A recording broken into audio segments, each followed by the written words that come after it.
This is I Should Be Writing, Season 21, Episode 24. Well, I should be writing.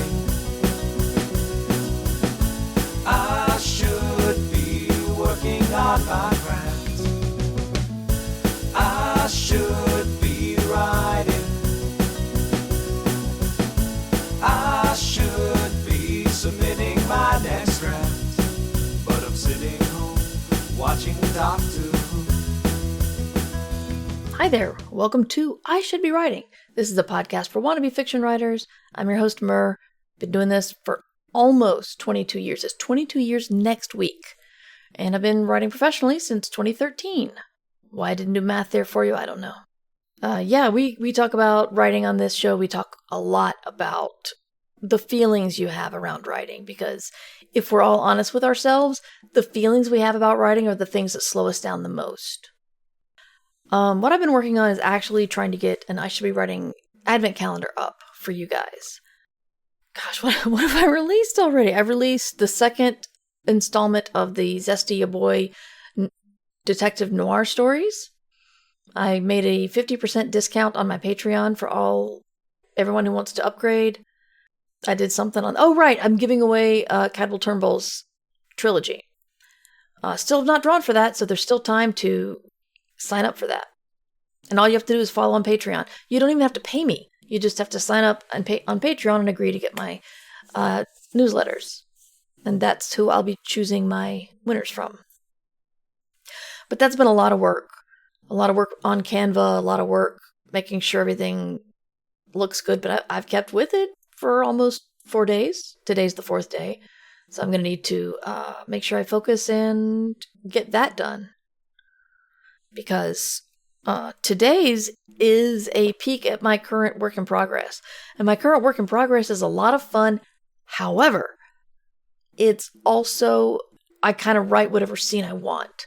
So, like, I looked at if there was a first chapter I could give you guys. There's a first couple of paragraphs.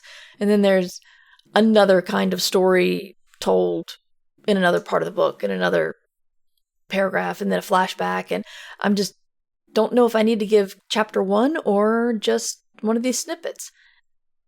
And it's my book and my Patreon, so I guess I can give whatever I want. But honestly, I would like to give something that's, makes people interested and make them care.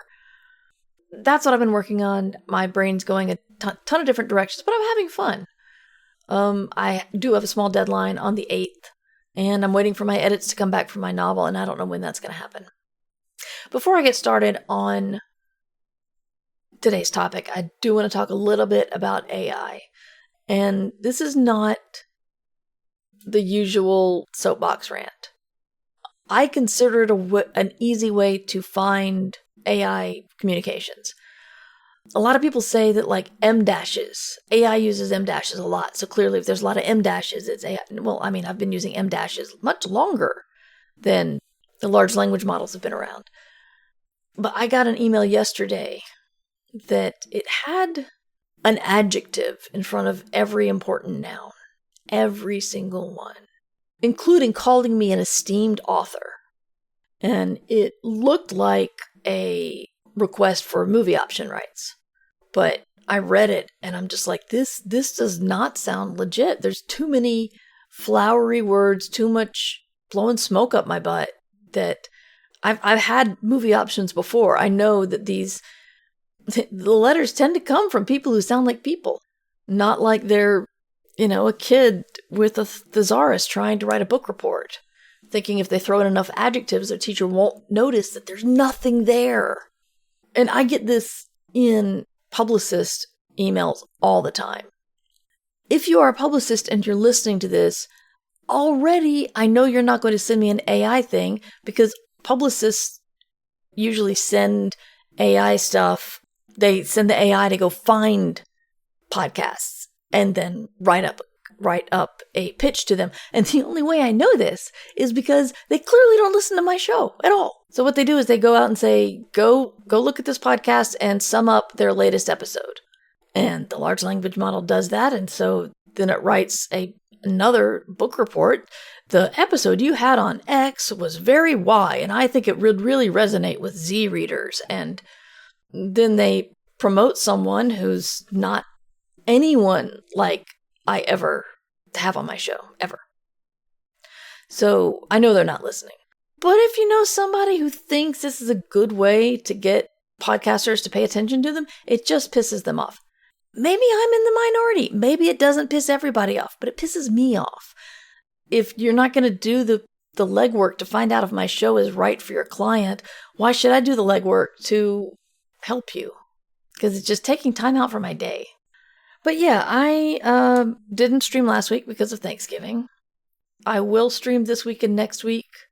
And then the following week is Christmas week, right? Math is hard. Something. I'll stream until I leave town. That's pretty much it. So I asked people in the Discord what I should talk about today, and someone requested the research trap, which is what I'm calling it. And I call it a research trap because it's one of those things like cleaning. It's one of the things that you need to do, and you feel virtuous in doing so. But you can get too in the weeds. You can get too far into it. Unless you're going to be a scholar and learn everything you can about a certain thing because you're passionate about it, like Natanya Barron and fashion, you're probably just avoiding writing. Someone asked how I do it. If I need to do research, how I go about doing that. You all know I'm not an outliner. So while I think I am going to have to check some facts about this historical thing or that piece of science, science is in pieces, you know. I usually don't know exactly what I want until I'm writing it. So I do not know ahead of time what I'm going to be researching. Sometimes, and this is a bad habit, my thinking is I'll write it and then I'll go get the facts and put the facts in and it'll meld together. I did this with the Minecraft book I wrote. I wrote Minecraft The Lost Journals, a middle grade book. Surprisingly, I know it's going to shock you, about Minecraft. I had these kids running away from a ghast, I think. I haven't played Minecraft in a long time, so don't judge me for forgetting all the details. Whoever can throw fireballs. I had them running towards a portal, and right as they jump through the portal, the fireball comes and destroys the portal. And I had one major rule in writing this book, aside from, make it middle grade and not offensive and stuff. And that was I had to abide by all the laws in the Minecraft world. All of them. I wrote this scene, and then I started researching what portals are made out of. It turns out that portals are made out of obsidian, which is the strongest material in Minecraft, which means it's nigh impossible to break it. So at that point, I had to figure out where I'd gone wrong and see what I could do to salvage that concept of, you run through the door and the door disappears. It's a classic isekai portal fantasy type thing. I was thinking about Pandora's Box the other day and started doing some research on it. I realized that it shouldn't have surprised me, but there's an awful lot of translations. So I'd wanted to write something that was talking about Pandora's Box and how Hope was in with all the other crap and why all the other crap got out and started messing with humanity while Hope stayed in. And it was a good thing that we kept Hope inside the box because now we have Hope. But if we'd let Hope outside, it would be against all the other guys, all the other sicknesses.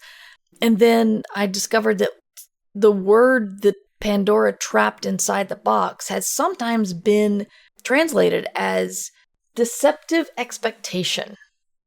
Or as I guess we call it these days, false hope. And so that is why it was in the box with everything else, because it was just as bad as everything else, because you could have these impossible dreams that it would work out, that whatever's going wrong. I guess that's technically the law of attraction, maybe? And calling shenanigans on it? Anyway, so this was a hole I was going down. And the real problem was, when I did the research, I started to lose the thread of what I wanted to write about, which was disappointing because I thought I had a topic. Sometimes I have a mental block against looking something up. I feel like if I feel like I want to write, I need to do it, or else I'll lose that spark.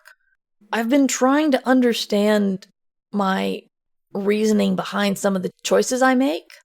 Not obvious choices, not conscious choices. That's the word I'm looking for.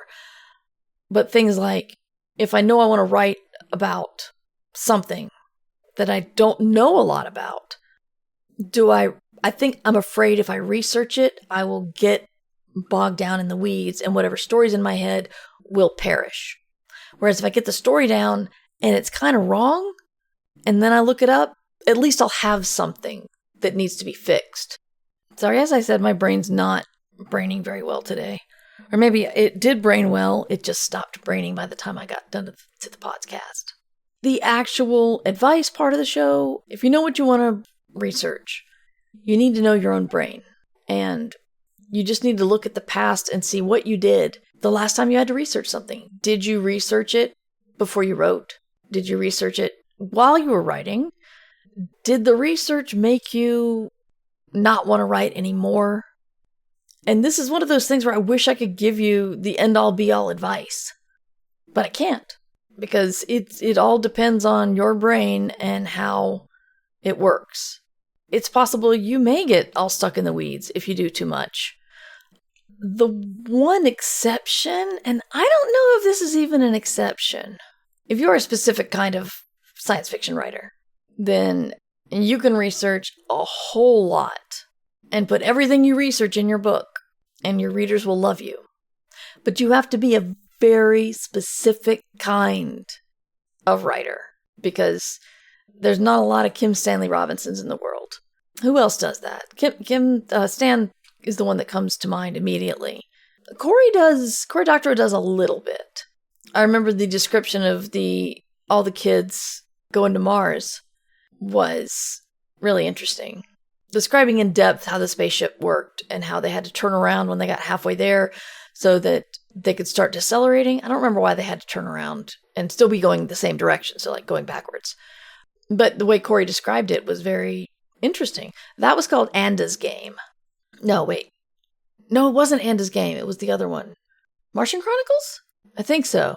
This was the time that Cory was naming a lot of his stories after classic sci-fi because Ray Bradbury got mad that Mike Moore used Fahrenheit 451 as his basis for naming his movie Fahrenheit 9/11. Because I suppose our esteemed Grandmaster didn't know that you can't copyright a title. And Cory had a lot of fun with that. So he wrote Anda's Game. He wrote Fahrenheit. Did he write Fahrenheit 451? No. I know he wrote The Martian Chronicles. He wrote I, Robot. He wrote I, Rowboat. I need to get him back on the show again. But yeah, Cory is another person who can do research into something deep. And I don't know how much he researches, but a lot of it does seem to end up in the book, and it's entertaining. That's the key. There's also the concept of the iceberg. Other people have also called it layering. Anyway, the iceberg, you famously see 10% of an iceberg, and then the other 90% is underneath. And if you tell somebody enough information to show that you know 10% of what you're talking about, your reader is going to assume you know the other 90, and they'll trust you to take them along in the story, even if you don't tell them what the other 90% is. I think it's also described as 2 layers. You tell them 2 layers of information, and then they assume you'll know all the rest. And that is how you establish credibility. I don't know how many layers you want to go. It can get too busy. It can also distract you, which is not great. And it can lie to you, because you could be thinking, I need to research this thing and I don't understand it fully, and then I will go on and do more researching until I understand it. And then because of imposter syndrome and fear, you're going to say you never understand it, so you just keep researching. What's interesting for me, I will research something very specific. I want to give somebody a name that means something. I'll look it up, I'll choose the name, I'll put the name in the story, and then completely forget why I chose it. Like, I remembered there being a process by which I chose a name, but I just couldn't remember what it was. It's kind of ridiculous. About the very, very chatty, long, large language model emails, Tree Lobster says, overly verbose and riddled with excessive adjectives? Is Dan Brown an AI? No, but we're pretty sure, as per the latest lawsuits, that the AI did learn on Dan Brown. So maybe that's what they learned. It really sucks for people trying to do legit work online or, sell their products legitimately online. What really sucks is when there's so much AI crap out there. I find it difficult to know what's real. Last year I bought an advent calendar off an ad on Instagram and regretted it greatly. It was a piece of crap. It was so bad. But then I saw a cute puzzle today being advertised, and I followed the link, and the link is full of reviews by attractive 30-something white people.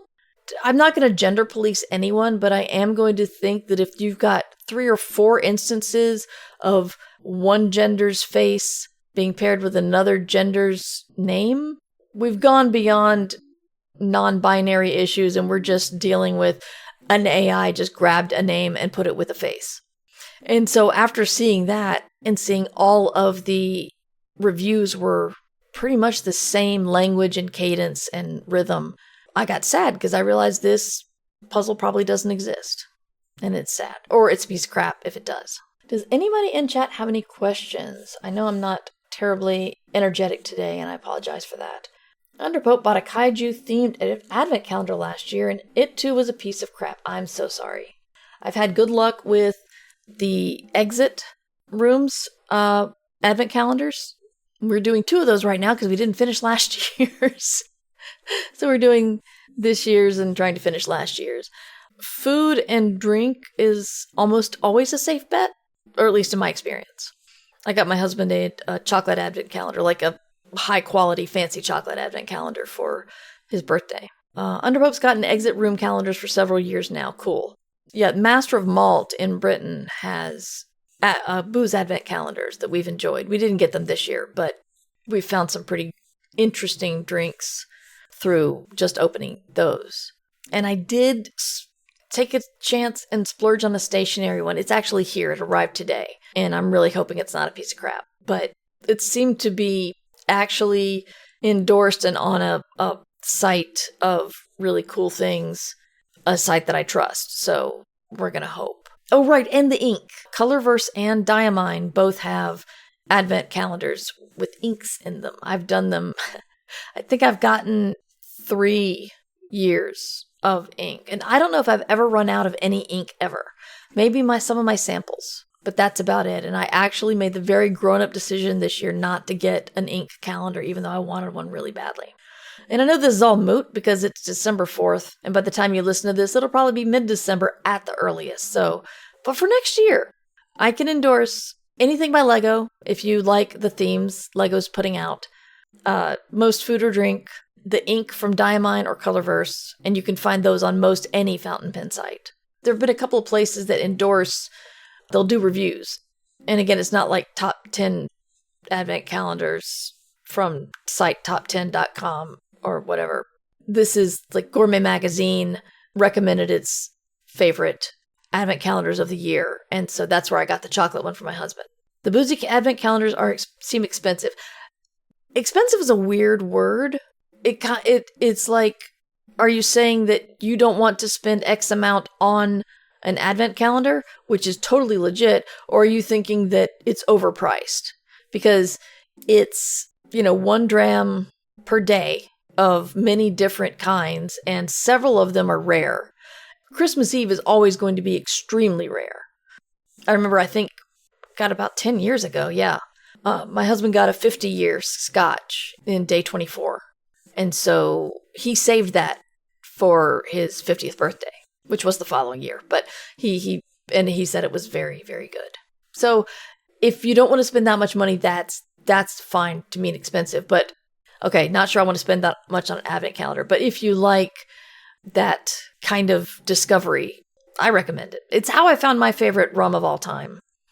Unfortunately, it's also only sold in England, so I allow myself to buy from it twice a year, once on Christmas and once on my birthday. So I'll get a couple of those bottles sent over here. I'm sorry we got on the big advent calendar tangent. Not sure where that was coming from or where it was going. So does anybody else have any questions or things you would like me to talk about? I'm sorry it's not been the most exciting stream. Anyway, Underprobe had a question of what research I did for Midsolar Murders. Wow. A lot of insect research. So much. I don't think anyone cared enough about the book or mistrusted me enough to do the math.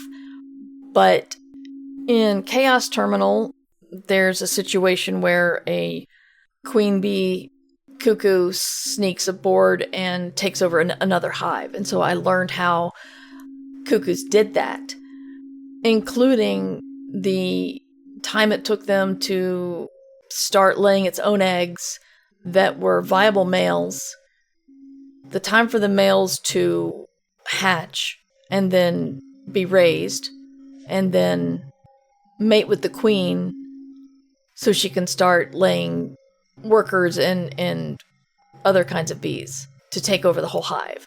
That timeline is very precise in Chaos Terminal. I don't think anybody is ever going to look at it or care, but it's there. I said they went to this planet. That's when the queen came aboard. This much time passed. This much time passed. And these are all the things that were happening behind the scenes. Did a lot of WASP research. I always like to read and watch murder mysteries just to get that sense of how the murder happens. For me, means and motive are pretty easy. That's just like, it's backstory, it's you found a weapon. That's easy. Opportunity is the real challenge. And maybe I thought too much about it, but it's like everybody could have been in that area. But obviously, no one saw another one unless they were in on the murder or they were hiding their own secret and they wanted to stay away. I'm thinking specifically of a Midsummer Murders episode where a man is killed in the woods, and it turns out that almost everybody, including the murderer, the murderer's friend, the murdered man's girlfriend, and the local mushroom expert who likes to streak in the jungle, or rather in the woods, they were all there. But it was a big wood, so not all of them saw each other, but the murderer made a mistake because he was trying to run away from the naked man who he didn't expect to be there. So it's that kind of dancing of where they are, do they see each other, what conclusions do they leap to, or are they trying to protect themselves, that kind of thing. That is what really throws me, so I like to study murder mysteries to see how others have done it. I'm trying to think of other big researchy things I've done. Every time, I have a close friend who's a infectious diseases doctor, and he has always been very kind and attentive when I need to ask him a medical question. So a lot of the medicine or injuries in my books are as based on reality as they can be. But that usually is a text or a phone call, not really going down with the medical journal. I'm sorry, it's been so long, I'm trying to think of other stuff I would have researched. I read The Sociopath Next Door because I wanted to learn more about sociopaths. One of my murderers is a sociopath, and one thing the Sociopath Next Door talks about is not all sociopaths are dangerous people. That's not their goal, is to hurt others. They just want what they want, and they don't care how they get it. So there's a story of a man who, there was a woman who was not very attractive. I don't remember how she was described, but she was rather startled and pleased when a very handsome man started paying attention to her, and they got married, and they had a son. And she was the breadwinner, she was the lawyer, and all he wanted to do was lie out by the pool. And over the years, she realized that he didn't care about anything except for lying by the pool. And he would do anything to keep that. And it was a really interesting way to look at, when we think about sociopaths, we think about basically they're dangerous because they don't care what happens to other people. But that can be exhibited in many ways, not just run around murdering people. In one of my books, the murderer does run around murdering people, but her motive is pretty benign. She wants what she wants, and when she can't get it, she starts killing people. But what she wants is not what you would call a huge motive. Learned a lot about quartermasters for Station Eternity. Loved doing that research. And I had some friends who were in the Army and the Navy who I talked about quartermasters to. Was very unhappy that I discovered that the Quartermaster Museum is in Virginia. I'm in North Carolina, if you don't know. But the Quartermaster Museum is in Virginia. But it was a major lockdown time when I was researching that book. So, yeah, there was no traveling to Virginia to see the Quartermaster Museum, which I'm not a big military person. So the fact that I wanted to go see a military museum was pretty unexpected. So yeah, I researched the quartermaster thing. I researched if something happens in a real world place that I'd never been to, I'll research there. I researched a lot about Army bases on the Mexican border for Station Eternity. Sometimes I am guilty of I'm going to research until I find something that works with what I have already written. But if I find something actively different, then I will go and clean up. Imagine you did lots of location-based research for the Shambling guidebooks. Yes! Shambling Guide was funny. I did research. My goal was to write, I had 3 books planned out. And the first one was going to be New York. If you don't know, I did a sort of Hitchhiker's Guide to the Galaxy for monsters about 12 years ago, where a woman writes travel guides for monsters in different cities. And so City 1 was going to be New York, City 2 was going to be Boston, City 3 was going to be New Orleans. And I had my deal with Orbit and Orbit UK. Even though like 99% of my communication and feedback came from New York, when they heard about book 2 being in Boston, Orbit UK said, we don't think that's an international city. I don't know if it was about the tea or what, but I was pissed for 2 reasons. One, my husband and I had already planned to go up there. We had a trip planned out because he went to school in that region. He loves that region. And we were just going to make a vacation of it. And 2, because I had an entire mythology built around why the Big Dig was so messed up and why it took so much longer and so much more money than they anticipated. It had to do with a rat demon queen. But, nobody wanted to hear about that. So then I thought, well, I've got to write this book. I got to go to New Orleans. And so I asked Ursula Vernon, who lived close by at the time, if she wanted a road trip with me down to New Orleans and keep me company. And so we drove down to New Orleans and we stayed for like 2 days or something. And we did every touristy thing we could because that's what I was writing about. It was really funny. It's like I didn't have to feel guilty about being a tourist because it was legit research, because that's what the guidebook people would write about. We had a lot of weird adventures. And there's one joke in Ghost Train to New Orleans that I don't know if anybody will get except for Ursula, but she appreciated it. During our swamp tour, the guy said that he'd seen an ivory-billed woodpecker in the swamps, and he didn't know Ursula was a birder. And Ursula just pounced and be like, where? And he's like, over there or something. And she's like, was quizzing him. And then finally she stopped. And when we got out, she's like, I was being so good. You have to be proud of me. Because that guy did not see an ivory-billed woodpecker. Cornell University is going to give like $10,000 to anybody who can prove that the ivory-billed woodpecker is not extinct. And I was thinking of writing the guy a check for $5,000 if he could take me to it. So yeah, we've got, I was talking about the legendary birds of myth that live in the New Orleans swamp, but not the ivory-billed woodpecker because those things are extinct. That's the joke in there that's for Ursula. So yeah, a lot of location information. When people do art about someone else's town, those people are going to be really excited until they look and see, that's not my town. In Chapel Hill, there used to be like the coolest record store in the 90s was called School Kids.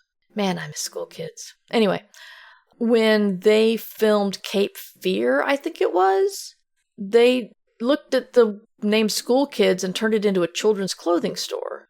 So everybody in North Carolina is like, what the hell? That's not what School Kids is. It is one of those itty-bitty things, but it's a detail that people who know the area will get. In the middle of, in every night, a bunch of feral cats come out and hang out in the cemetery in New Orleans. And, technically it's because someone feeds them. But it feels otherworldly when the night falls and all these feral cats show up. That was something really fun to put in the book. 6 Wakes was funny because I hand-waved all of the cloning technology. I just hand-waved it. Call it fantasy if you want, I don't care.